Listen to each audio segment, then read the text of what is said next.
Seigneur, à tes ordres je veux obéir. Parle-moi, toi Seigneur, me voici joyeux pour te servir.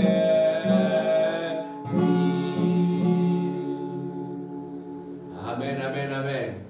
Soyez bénis, je vous salue dans le merveilleux nom de Jésus. Que la grâce et la paix de Dieu vous soient abondamment multipliées. Nous poursuivons notre étude biblique. Nous sommes toujours dans le livre des psaumes. Nous prenons des points importants, des points qui peuvent nous édifier. Alors, une question avait été posée, plutôt trois questions avaient été posées à la précédente émission, à savoir qui étaient les fils de Dieu, qui étaient les filles des hommes et qui étaient les héros fameux dans l'Antiquité, des héros encore appelés des géants. Je vous avais donné ces questions pour que vous puissiez méditer, lire la Bible et essayer de trouver des réponses. Voilà, donc l'émission d'aujourd'hui consiste à répondre à ces trois questions.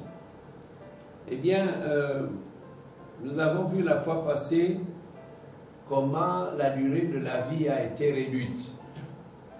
Alors, je vais lire avec vous dans la Genèse, donc au chapitre 6, et nous allons voir un peu le contexte, qu'est-ce qui a amené, qu'est-ce qui a poussé l'Éternel à réduire la durée de vie de l'homme. Alors, au chapitre 6, c'est dans la Genèse, chapitre 6, à partir du premier verset, nous lirons juste les 4 versets, donc du verset 1 à 4. Lorsque les hommes eurent commencé à se multiplier sur la terre,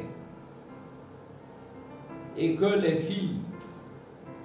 filles leur furent nées, les fils de Dieu virent que les filles des hommes étaient belles, et ils en prirent pour femmes parmi toutes celles qu'ils choisirent.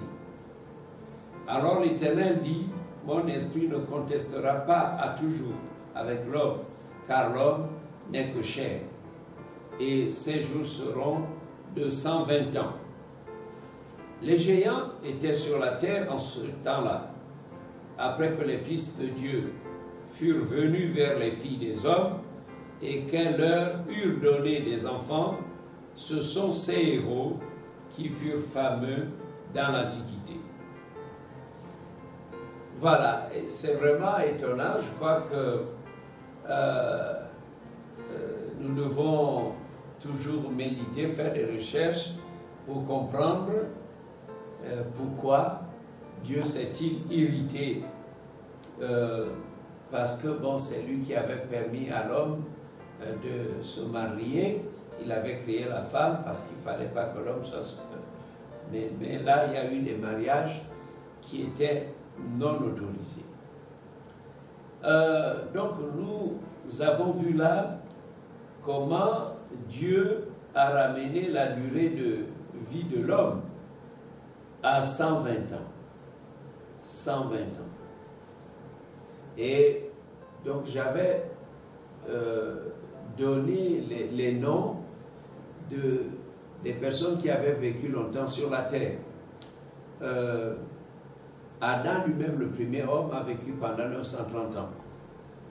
Et puis, il y en a eu d'autres. Mais par exemple, Métuséla, qui a vécu le plus longtemps, lui, il a atteint 965 ans. 965 ans. C'est l'homme qui a vécu le plus longtemps sur la terre. Et puis, bon, Noé, 500 ans, quand même, il a vécu longtemps. Eh bien, il suffit de réécouter cette émission-là qui donne les différents âges, mais ce qui nous intéresse, c'est un peu pourquoi y a-t-il eu cette réduction de la durée de vie. Il nous est dit dans le texte que nous avons lu que les hommes commencèrent à se multiplier à un moment donné. Et quand ils commencèrent à se multiplier sur la terre et que des filles leur furent nées, les fils de Dieu virent que les filles des hommes étaient belles. Alors qu'il y avait les fils de Dieu, il y avait les filles des hommes. Alors, les fils de Dieu, c'était la descendance de Seth. Qui était Seth? Seth était le petit frère d'Abel. Vous voyez, Caïn tue Abel. Et Dieu donc va chasser Caïn de devant sa face, il va devenir vagabond, il va être maudit, toute sa descendance aussi. Abel n'est plus, mais Dieu va donner à Adam et Ève, n'est-ce pas, un fils qui est venu remplacer Abel. Donc, Seth était le petit frère d'Abel. Ça s'écrit S-E-T-H. Donc, Seth était l'enfant qu'Adam et Ève avaient eu après la mort d'Abel. Alors, donc, comprenez que toute la génération de si Abel avait vécu le plus longtemps possible, s'il n'avait pas été assassiné, sa descendance aurait été bénie. Parce que dès le commencement, il a plu à l'Éternel. Abel n'est plus, donc c'est Seth, n'est-ce pas, qui va avoir la descendance bénie. Et cette descendance de Seth, la Bible l'a appelée les fils de Dieu. Les filles des hommes étaient la descendance de Caïn.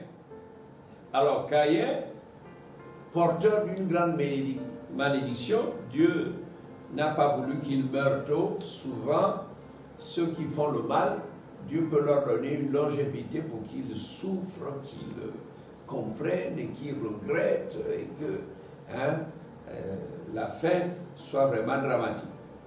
Donc les filles des hommes étaient la descendance de Caïn qui avait tué Abel et que Dieu avait chassé. Alors donc revenons un peu sur cette interdiction formelle. Il était formellement interdit qu'il y ait mariage entre les filles des hommes et les fils de Dieu. Dans la théologie, on essaie, vous savez, la théologie, c'est qu'on fait des recherches, on fait des thèses, on essaye de... Les gens ont imaginé un accouplement d'anges avec les hommes. Mais notez bien que les anges sont asexués, c'est-à-dire que les anges n'ont pas de sexe. Et c'est pour ça que Jésus, quand les frères d'une famille se disaient, ben alors là, donc le frère, quand il est mort, alors il y a un qui a hérité de sa femme, alors quand ils vont se retrouver au royaume de Dieu, ce sera la femme de qui? Donc voilà, il y a eu, le grand frère épousait une femme, il est décédé, et le petit frère vient hériter la femme laissée par le grand frère. Alors la question était posée à Jésus, quand ils se retrouveront dans le royaume de Dieu, la femme appartiendra à qui? Et Jésus a dit que là-bas, il n'y a pas de ça, il n'y a pas de mariage. Il n'y a pas du tout de mariage. Les hommes seront comme les anges du ciel. Et les anges n'ont pas de sexe. Bon, donc, c'était vraiment pas possible. Il ne faut pas imaginer que des anges de Dieu soient venus s'accoupler avec les filles des hommes. Bon, mais il faut dire que ce que nous voyons, il n'y a que le monde des ténèbres qui peut se muer, qui peut s'ériger un sexe. Regardez même les hommes. Les hommes ont la faculté de changer de sexe. Un homme peut devenir une femme peut vouloir devenir un homme. De même, dans le monde des ténèbres, les démons aussi peuvent s'arroger des sexes et ces démons deviennent donc les maris de nuit, hein, les mamiwata, les sirènes. Donc chez le diable peut faire tout ça, s'incarner, faire en sorte qu'il y ait naissance d'enfants incarnés, d'enfants strictement diaboliques. Mais comprenez bien que dans le monde divin, le monde pur, le monde céleste, le monde qui vit dans la sainteté, ce monde-là n'a pas de sexe. Alors donc, les mariages entre les fils de Dieu et les filles des hommes, il s'agissait, n'est-ce pas, de la descendance d'Adam. Alors donc, Dieu est hérité. Pourquoi? Parce que les hommes n'ont pas obéi. Et c'est pour ça que Dieu a dit, mon esprit ne contestera pas toujours avec l'homme, et Dieu va s'irriter, et là, à partir de là, il va réduire la longévité de l'homme. La première réduction, donc, ramène l'âge à 120 ans seulement. Ah, c'est vraiment effroyable. 120 ans seulement. Et puis plus tard, au psaume 90, verset 10, David va dire, nos années s'élèvent à 70 ans, et pour les plus robustes, à 80 ans. Alors là, c'est une prophétie de David. David a prophétisé sur la durée de sa vie, parce que David est décédé à 70 ans. Bon, moi, ça m'étonne un peu parce que on a l'impression que David a vieilli longtemps, il était vieux, qu'il était frileux, qu'on lui a donné une très belle fille du royaume qui s'appelait Abishag. Bon, alors, à 70 ans, moi je suis à 70 ans, mais je ne suis pas si vieux. Alors je suis un peu étonné que David soit décédé à 70 ans, très, très, très fatigué, peut-être parce qu'il avait beaucoup combattu, hein, c'était un homme de guerre, bon, peut-être. Mais alors, il prophétise un âge encore réduit. Il dit que nos années se lèvent à 70 ans. Et justement, il est mort. Cherchez dans la Bible, vous verrez que David est mort à l'âge de 70 ans.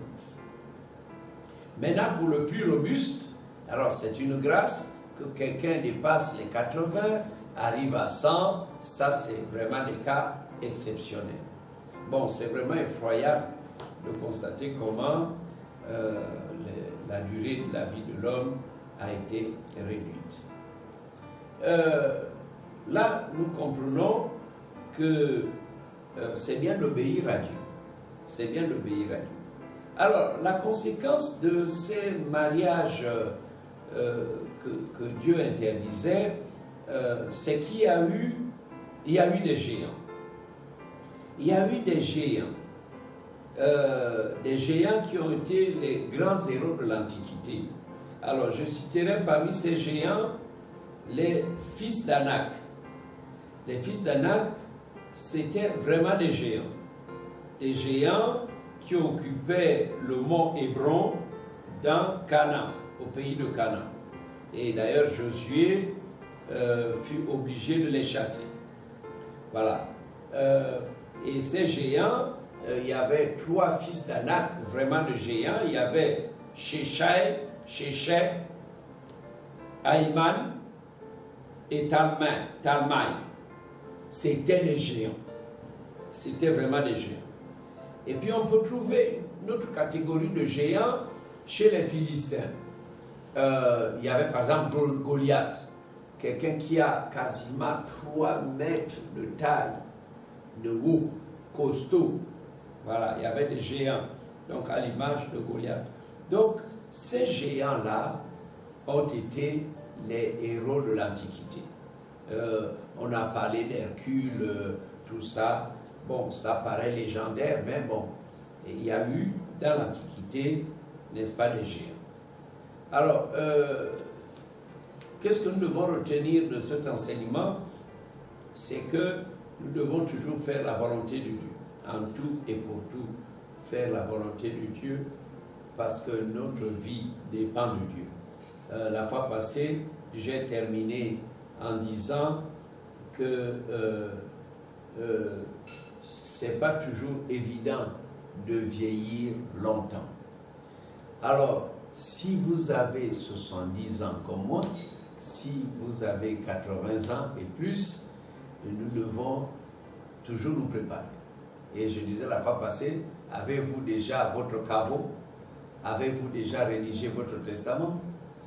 Parce que la Bible dit, dans Amos chapitre 4, verset 12, « Prépare-toi à la rencontre de ton Dieu, ô Israël. » Oui, parce que le temps qui nous est imparti est court. Nous ne sommes qu'une ombre qui passe. Nous ne sommes que des poussières. Alors, ne pensons pas que nous allons vivre éternellement. Alors, donc, je conseille tous ceux qui ont déjà fait 2 générations. Bon, alors, si la génération c'est 40 ans, 80 ans c'est déjà 2 générations, et si vous êtes presque à la fin de la 2e génération, alors préparez votre retour, votre départ, en faisant la paix avec Dieu, donnez-vous au Seigneur et sachez que le présent compte beaucoup pour l'homme. Le temps qui nous est donné, que nous devons mettre à profit, c'est le présent. Et au présent, qu'est-ce qu'il faut faire? Crois au Seigneur Jésus et tu seras sauvé. Voilà, mes frères et sœurs, la réponse aux questions qui avaient été données. Bon, donc nous avons vu que les fils de Dieu étaient la descendance bénie de Seth, celui qui était né après Abel. Et donc, tous ces descendants étaient appelés les fils de Dieu. Les fils des hommes, c'était la descendance de Caïn, bon, qui a agi comme un homme de la terre, et les hommes sont mauvais, les hommes sont rebelles et désobéissants. Alors, nous qui sommes chrétiens, nous sommes enfants de Dieu, et nous devons faire attention à ça, à nous réjouir du fait que Dieu nous a donné la capacité de devenir ses enfants, parce que la Bible dit à ceux qui ont cru, qui croient en son nom, qui croient en Jésus, qui croient que Jésus est la lumière, Dieu leur a donné la capacité de devenir, le pouvoir, j'allais dire, de devenir enfants de Dieu. Nous sommes enfants de Dieu et nous sommes devenus héritiers de Dieu et co-héritiers de Christ. Donc c'est vraiment une faveur. Nous sommes enfants de Dieu. Mais les enfants de Dieu doivent se marier avec qui? Regardez, on peut faire des comparaisons. Voyez, donc Dieu dit qu'il n'y a pas de rapport entre la lumière et les ténèbres. Quand vous êtes enfant de Dieu, alors il faut chercher dans la famille des enfants de Dieu. Voilà, nous continuerons à méditer, mais vraiment que Dieu vous bénisse tous, mes frères et sœurs et chers amis, vous qui avez le privilège de suivre cette émission. J'aimerais prier. Seigneur, merci. Nous sommes tous les mardis à l'enseignement, à l'écoute de ta parole. Je voudrais que tu bénisses tous les auditeurs et que nous puissions comprendre que ce que Dieu dit est salutaire. Et lorsque nous faisons ce que Dieu n'a pas dit, nous nous exposons à des dangers. Seigneur, voilà, l'homme ne vit plus longtemps à cause de la désobéissance. Mais Seigneur, tu donnes la vie, la longévité à ceux qui obéissent, ceux qui marchent avec toi. Alors Seigneur, bénis mes frères et sœurs et tous qui écoutent cette émission, qui suivent cette émission, au nom de Jésus-Christ. Amen. Soyez bénis.